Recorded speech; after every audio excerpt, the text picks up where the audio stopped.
Shaun Pinner is way more interesting. Fighting with the Ukrainian army, he was captured. We're going to talk about his story in a bit. Shaun Pinner has written a book, Live, Fight, Survive, and it's about being captured by the Russians. So I was actually an instructor for 2 years and then joined the Ukrainian Marines. So I'd lived in Mariupol, it was my home, I was looking to retire there.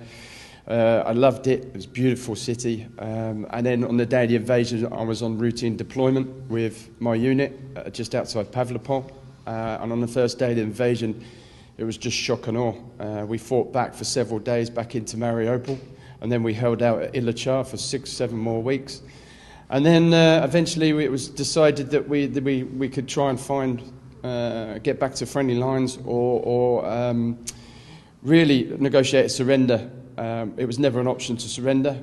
I had the opportunity to try and break out where we were ambushed, and I was captured about 2 hours outside Mariupol on an escape and evasion. And then on the initial capture, I was captured by the DPR proxy forces, and then they seemed to hand me over to Russian regulars who were in Russian fatigue, looked completely different, and they promptly stabbed me in the leg and then electrocuted me 2 or 3 times at a site.